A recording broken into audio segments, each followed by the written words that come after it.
सबा कमर और उस्मान मुख्तार के ड्रामे पामाल की हालिया किस्त में दिखाए गए बोल्ड मनाजर ने सोशल मीडिया पर तूफान खड़ा कर दिया। ड्रामा पामाल जंजील आसम शाह की तहरीर और खिजर अदरीस की हदायतकारी में बनाया गया है, जबकि इसके प्रोड्यूसर तहरीन चौधरी है। कहानी की मुसन्फा मलका सबा कमर के गिर्द घूमती है, जिसने शादी से पहले और बाद दोनों अदवार में मुश्किलात भरी जिंदगी गुजारी।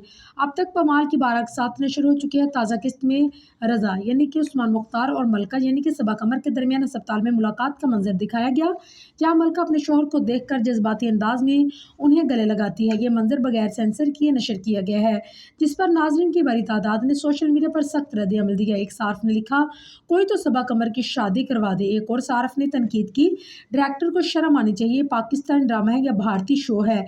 जबकि कई सार्फी ने शिकायत की है कि अब ड्रामों में गैर जरूरी बोल्ड मनाजर दिखाए जा रहे हैं। एक ने कहा कि अब हम ये ड्रामे फैमिली के साथ बैठकर देख सकते हैं या नहीं। एक और सार्फ ने तंज़िया अंदाज में लिखा, शुक्र है मेरे वालिद इस वक्त साथ नहीं बैठे थे, वरना ये मंजर देखना बहुत मुश्किल हो गया था। बाज़ ने उस्मान मुख्तार पर भी मायूसी का इजहार करते हुए कहा कि हमें उनसे ये तवक्को नहीं थी। सबा कमर के बारे में एक सार्फ ने लिखा, हमेशा सबा को बोल्ड किरदारों में ही देखा गया है, लगता है वो भूल जाती है कि ये पाकिस्तानी ड्रामा है, ना कि कोई बॉलीवुड फिल्म है। ड्रामा पामाल अपनी कहानी और किरदारों की गहराई के बायस मकबूल होता जा रहा है, ताहम हाल तनाज़े ने अदाकारी में हदूद-ओ-क़यूद पर एक नई बहस छेड़ दी है।